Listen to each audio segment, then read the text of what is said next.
Hi everyone.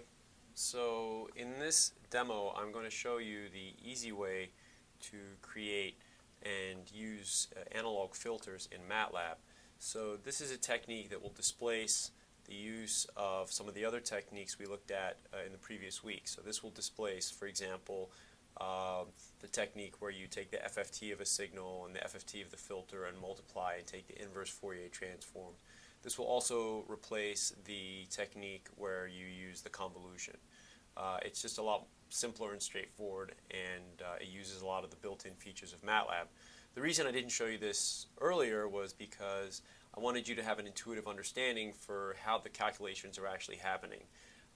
But now that you understand that, we can just use the built-in tools that Matlab has, and you can do that without worrying about not knowing what's going on behind the scenes. So I'm going to click on Start and go to Toolboxes, Signal Processing, and I'm going to select the Filter, Design, and Analysis tool. And in parentheses here it says FDA tool, so if I didn't want to go through all these menus, I could just go to the command window and type FDA tool. But I'm going to select this, and now I get a window that's going to show me all my features for designing a filter. So for today, what we're interested in doing is designing an analog filter. So the first thing I can do is decide whether I want low pass. I want a low pass filter.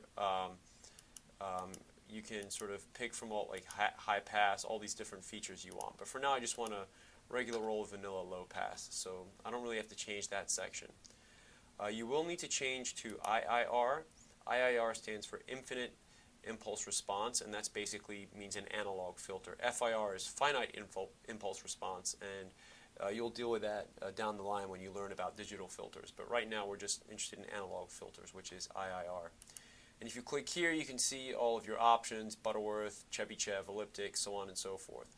So for right now, I'm going to try just a very basic Butterworth filter. So a Butterworth filter with one pole is basically the same thing as a first-order low-pass filter. So I'm going to make our generic first-order low-pass filter. So I'm going to click here. So over here you can choose to either have Matlab calculate what the minimum order will be, or you can say what order you want. So for now I just want to say I want a first-order filter. Maybe in a minute I'll show you what minimum order does, but for now let's just say we want a first-order filter. And then finally we come over here. Our units is hertz. Matlab is giving us a default sampling rate of 48 kilohertz. You can change that to any number you want, and then you get to pick the cutoff frequency for your filter. So let's just say, for the sake of your argument, I want to have a cutoff frequency of 300 hertz, and I'm going to stick with the default cutoff frequency of 4800. Sorry, 48,000. Sorry, the cutoff sampling frequency of 48,000. So let's hit Design Filter. This is my filter response. I'm going to validate that that works the way I think it does. I'm going to zoom in here until I am satisfied that I can see the 3 dB point. Let me see if I can do that for you. Perfect. So now you can see that the minus 3 dB point occurs at exactly 0.3 kilohertz, which is 300 hertz. That's exactly what we've designed. All right. If you click up here, you can see the impulse response. That's good. That's exactly the same impulse response that we calculated by hand. Here's the step response. That's exactly what we were expecting, the step response of a first-order low-pass filter. So by and large, we're pretty sure we've created the filter that we think we've created. So now what I want to do is export this filter back into Matlab, and then implement and then use that filter in Matlab. So I'm going to go to File, Export, and I'm going to export it to, you have a bunch of choices here, but I'm just going to export it to the workspace, and I like to save it as an object, and it's going to call that object HD. Don't worry too much about the name. You can call it something like filter1 if you're so inclined. So I'm going to click Export and close. Don't bother saving it. So now you can see on my desktop, on my workspace, I have a variable called filter1. And if I type filter1, you can see it's a structure, it's got all this stuff going on here. And what's wonderful about this is you don't have to care about any of that. I just sort of showing you this just so you know it's there, but you don't have to worry about any of that. So now what you need to do is to create a signal. So basically we've created our filter. Now we need to create an input signal X so that then we can run that signal through our filter. And what I'd like to do is create a cosine at 300 hertz so that we can validate that we get our output is 0.707 of the input, which is what we would expect for a low-pass filter with the cutoff frequency that we've specified. So the first thing I need to do is to define a sampling rate, and I'm really obligated to use the same sampling rate that we use to define the filter. Then I'm going to define my time step as 1 over fs. So t, it goes from 0 to dt to, I think we can just do 1/10 of a second maybe.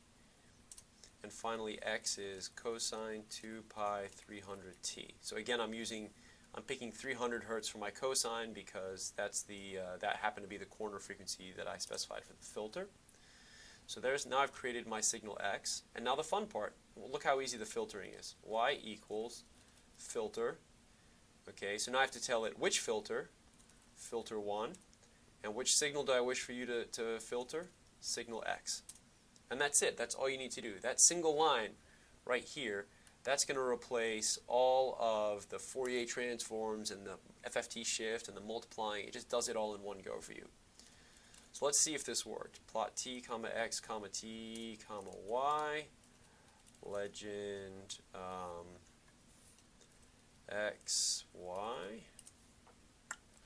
Okay, there we go. Let's zoom in just a little bit. And what you can see is that the signal y of t is in fact, let's go ahead and put a data marker on there, a data cursor on y. And we can see that at the peak value it's exactly 0.707, which is fabulous. That's exactly what we expected. Okay. Furthermore, just by eyeballing it, we can see that the output signal is a quarter period shifted to the right with respect to the input signal, and again, that's also what we expected. So that's pretty good news. Good. So there we have our simple first order filter. The nice thing about this is that we can save our filter. So you can say, for example, save my filters, filter 1, and then if you clear your data and you come back tomorrow, you can say load my filters, and then filter 1 will be in memory. You can see it reappeared right here. So you don't have to keep regenerating that filter over and over and over again. Good. So let me show you a couple other useful tricks. Let's go back to FDA tool. And again, I'm going to make another low-pass Butterworth filter. But now let's try a different situation. Now let's try the situation where we don't know for sure what order we want. We don't know if it's first order, second order, whatever. So what I'm going to do, in this case, I get a different set of parameters that I can mess around with. So I'm going to stay with my 48,000 hertz sampling rate. So now I'm going to specify my pass band. So let's say I want to stick with a 300 hertz pass band, and then you get to, now this is the new part, you get to specify a stop band as well. So in my stop band, let's say I'm going to specify 1,000 hertz. Okay, and then you can say for your pass band, A is how much attenuation you're willing to accept. So you're saying here, I'm willing to accept, let's say, 3 decibels of attenuation in the pass band, and let's say you want 40 decibels of attenuation in the stop band. So essentially what you're doing now is you're asking Matlab to figure out what order filter you need that you will get from a pass band of 300 hertz to a stop band of 1,000 hertz, where by 1,000 hertz you're already down by 40 decibels. Okay, so Matlab will have to figure out what order filter it's going to take in order for you to be down to at least by 40 decibels by a frequency of at least 1,000 hertz. Actually, just to make life interesting, let's make that 80 decibels so we can make it design a higher order filter. So I'm going to click Design Filter, and now you can see that Matlab had to generate an 8th order filter